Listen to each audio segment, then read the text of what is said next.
Judul bab: Nasib Noval. Novel Keluargamu Bukan Keluargaku. Pov Noval. Bab 47.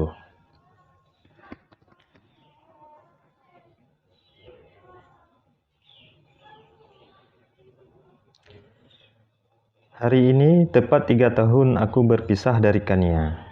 Hubungan yang selama ini aku jaga mati-matian, tapi harus kandas di tengah jalan. Aku sebenarnya tidak pernah membayangkan akan berpisah dari Kania. Hanya saja takdir membuatnya pergi dariku. Aku masih menatap foto pernikahan kami yang sampai saat ini masih terpajang di kamar.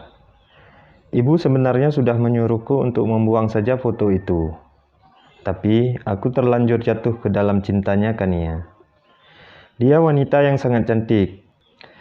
Jika kalian menyuruhku untuk menggambarkan bagaimana rupa Kania, kalian bisa bayangkan saja. Tubuhnya semampai dengan hidung mancung tapi kecil. Kulitnya putih cerah dan sangat bersih. Bibirnya yang merah alami membuatnya semakin menawan. Tidak ada yang bisa menandingi Kaniaku, termasuk Vivi. Dia itu menawan, gadis ceria dan tegas. Hanya saja entah kenapa dulu aku sampai tergoda olehnya. Dengan alasan anak, dia selalu menggodaku dan meminta uang dari setengah gajiku. Tentu saja saat itu aku mengiyakan, karena selain mendapatkan pelayanan ekstra dari Vivi, aku juga sangat menginginkan seorang anak, karena nyatanya Kania tidak hamil-hamil. Kamu masih saja melihat foto wanita itu? Tanya ibu sambil menyelonong masuk ke dalam kamarku. Aku mendesah perlahan saat ketahuan ibu jika aku masih belum bisa melupakan Kania. Ibu masuk mengambil beberapa baju kotorku di dalam keranjang, kemudian memeriksa beberapa saku celana dan baju sebelum dicuci. Ini masih terlalu pagi untuk galau, kayak nggak ada wanita lain saja, sambung ibu lagi dengan wajah kesal. Lagi-lagi dia memarahiku karena hal ini. Bukan gak ada, Bu. Tapi memang aku belum bisa melupakan Kania, jawabku jujur. Ibu menurunkan keranjang baju kotor dari pinggangnya, kemudian berjalan ke arah dinding yang terpajang foto Kania dan aku. Ibu mau ngapain? Tanyaku cepat sambil ikut beranjak bangun menuju dinding. Ibu mau bakar saja foto ini, gak guna, maki ibu sambil berusaha mengambil foto itu dengan sapu. Jangan, Bu. Cuma ini satu-satunya kenangan pernikahan aku sama Kania, larangku membela diri. Aku berusaha mencegah tangan ibu yang terus memukul bagian dinding, sampai akhirnya ibu menyerah dengan nafas terengah-engah. Ibu itu bosan lihat kamu kayak orang gila. Bodoh sih tepatnya. Kayaknya nggak ada perempuan lain aja. Lihat itu si Winda. Sampai saat ini dia masih setia nungguin kamu. Kurang apa coba dia? Kerja ada, bisa masak, nurut sama ibu. Buka itu mata kamu. Kania juga entah di mana kamu kan nggak tahu. Sadar, bangun, teriak ibu marah-marah. Aku hanya bisa memasang tampang masam. Ibu berhasil memporak-porandakan hatiku yang merindukan Kania. Tapi aku nggak cinta, Bu, sama Winda. Lihat aja tuh penampilannya. Kagak nafsu makan tahu nggak? Balasku dengan senyum mengejek. Membuat ibu bertambah jengkel. Mentang-mentang dia nurut semua keinginan ibu dan Siska, tidak bisa menjadikan dia menantu di rumah ini. Lanjutku lagi sambil mengambil keranjang baju kotor dan memberikannya pada ibu. Lebih baik ibu nyuci, besok Senin. Aku nggak punya banyak baju untuk ke kantor. Aku mendorong pelan tubuh ibu agar segera keluar dari kamarku.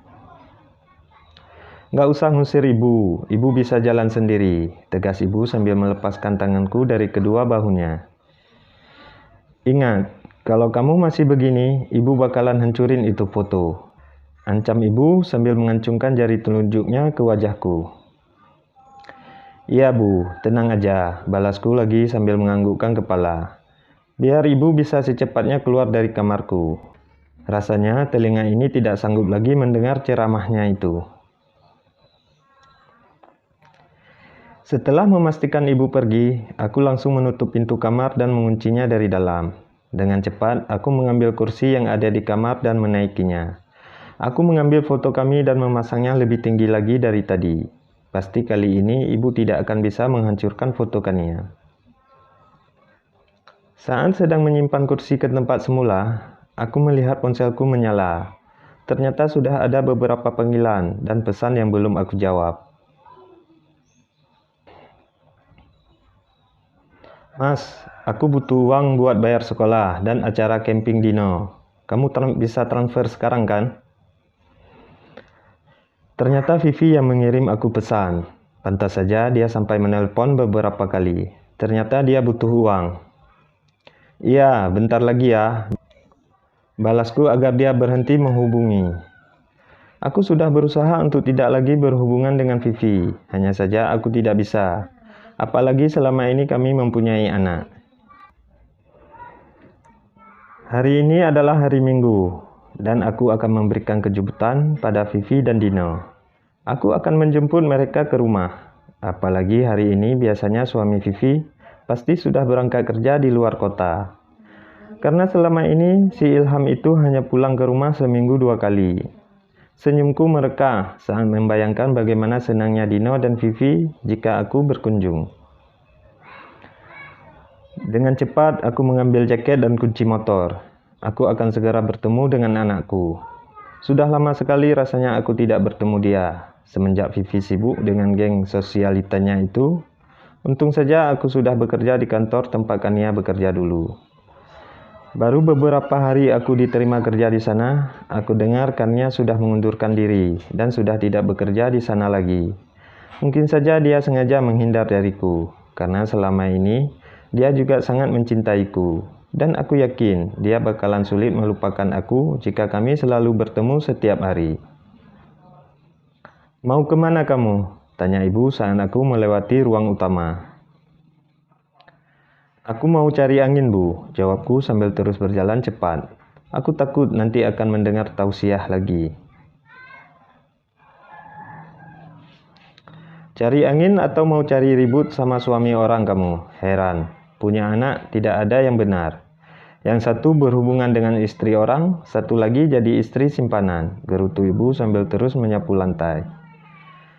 Untung saja aku segera berlari ke arah motor yang sedang terparkir di depan rumah. Jika tidak, mungkin sapu yang dipegang ibu akan melayang ke kepalaku. Sepanjang perjalanan, entah mengapa aku tiba-tiba memikirkan Kania. Sudah lama sekali rasanya aku tidak lagi melihatnya. Menemukan dia di media sosial juga tidak bisa, entah jika aku diblokir atau tidak, karena ketika aku mencarinya dengan akun lain juga tidak pernah ketemu. Kania benar-benar menghilang tanpa jejak. Pernah aku mencoba bertanya pada tetangganya, tapi mereka juga tidak tahu, karena nyatanya orang tua Kania masih tinggal di rumah itu. Hanya saja dia yang menghilang. Setelah 20 menit perjalanan, akhirnya aku sampai juga di daerah komplek perumahan. Dengan semangat, aku memarkirkan motor di depan rumahnya, kemudian membuka pintu pagar yang memang tidak dikunci. Kebiasaan, karena sudah seperti rumah sendiri. Aku langsung saja masuk yang memang rumah dalam keadaan sepi. Tumben sepi, biasanya anak-anak Vivi akan selalu ribut di ruangan depan.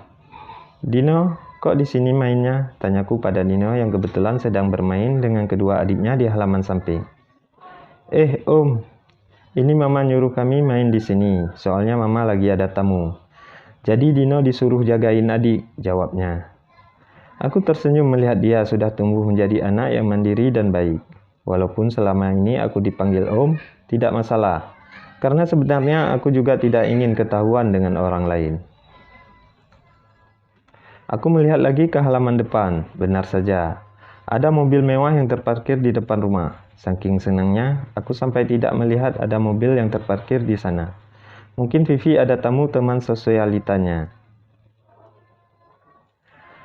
Om bawa kue ini, bagi-bagi sama adik ya. Om mau ke dalam dulu, ucapku sambil memberikan satu kantong plastik berisi jajanan kue yang tadi aku beli. Iya Om. Setelah mencium pucuk kepala Dino, aku langsung masuk lagi ke dalam rumah, tapi tetap saja sepi. Biasanya Vivi akan tertawa dan sangat berisik jika sedang berkumpul dengan teman-temannya. Apa mereka ada di halaman belakang ya? Saat aku mau pergi ke halaman belakang rumah, aku mendengar suara erangan Vivi dalam kamar. Jantungku langsung berdetak tidak karuan. Aku mempertajam pendengaran, dan benar saja suara Vivi berasal dari dalam kamarnya. Kamar yang biasanya kami gunakan untuk menghabiskan waktu bersama, berbagi peluh dan menyalurkan hasrat. Kamu memang beda, Mas. Entah bersama siapa Vivi di dalam kamar. Jujur saja, aku sangat marah membayangkan jika Vivi berani berselingkuh dariku. Atau jangan-jangan di dalam itu Ilham, suaminya sendiri. Tapi tidak mungkin, jika itu Ilham, tidak mungkin Dino mengatakan jika Vivi sedang menerima tamu. Dadaku semakin bergemuruh hebat. Apa Vivi juga sedang menyelingkuhiku? Suara erangan manja Vivi dari dalam semakin jelas terdengar. Apalagi saat laki-laki juga bersuara layaknya sedang menikmati kesenangannya. Tok, tok, tok. Aku mengetuk pintu kamar itu dengan tangan sedikit bergetar. Aku was-was jika di dalam itu memang Ilham, bukan laki-laki lain seperti yang aku bayangkan. Tapi karena rasa cemburu dan sakit hati, aku memberanikan diri untuk mengetuk pintu itu. Tok, tok, tok. Kembali aku mengetuk pintu kamar Vivi. Kali ini sedikit keras. Lama menunggu, akhirnya pintu terbuka. Menampilkan Vivi dengan baju piyamanya, tapi dengan penampilan aut-autan. Dia sangat shock mendapati aku yang ada di depan kamarnya. Wajahnya langsung pias. Mas Noval, gumamnya pelan dengan suara bergetar. Tidak aku pedulikan kelanjutannya. Aku segera membuka lebar pintu kamar dengan kasar. Ternyata benar dugaanku, ada laki-laki lain di dalam kamar ini. Dan yang membuatku frustasi dan shock bukan hanya ada satu laki-laki, tapi dua. Vivi bercinta dengan dua laki-laki sekaligus. Rasanya kakiku langsung mati rasa. Ingin sekali menonjok laki-laki jalang itu, tapi tidak bisa. Mas, kamu ngapain ke sini? Tanya Vivi gemetar. Seharusnya aku yang tanya, kamu udah jadi pelacur sekarang, teriakku kesal. Kedua laki-laki itu sudah memakai pakaian lengkap dan bersiap untuk pergi. Wajah mereka sama tegangnya dengan Vivi. Mereka langsung berlari keluar dari ruangan ini karena takut aku mengamuk dan memanggil warga lain. Diam kamu, Mas. Kamu membuat pelangganku kabur. Vivi membentakku dan dengan nyalang menatapku bengis. Aku sungguh tidak menyangka jika ini Vivi yang aku kenal selama ini. Tapi kenapa? Aku bahkan sampai bercerai dari Kania karena kamu. Tapi kamu udah miskin, Mas. Miskin. Aku nggak mau hidup miskin lagi seperti dulu. Aku butuh uang, butuh refreshing, butuh emas, butuh berlian. Memangnya kamu sanggup memenuhi semuanya? Tanya Vivi dengan senyum mengejek. Dek. Kamu berubah, Vi, ujarku lirih. Sungguh aku tidak bisa berkata-kata lagi. Setiap orang bisa berubah kapan saja, Mas. Dan kamu tahu, aku tidak bisa lagi menerima kamu yang miskin seperti ini. Balasnya tanpa rasa bersalah sedikit pun. Kamu? Oh, jadi ini laki-laki yang sering datang ke rumah kita diam-diam untuk ikut menikmati tubuh kamu. Tiba-tiba Ilham datang dengan memegang tongkat bisbol di tangannya. Sejak kapan dia di sini? Kenapa dia tahu jika aku ke sini hari ini? Melihat keadaan kamar dan Vivi, Ilham semakin yakin jika kami baru saja melakukan hubungan terlarang. Padahal nyatanya aku yang memergoki laki-laki lain di sini. Mas Ilham, habis riwayatku hari ini.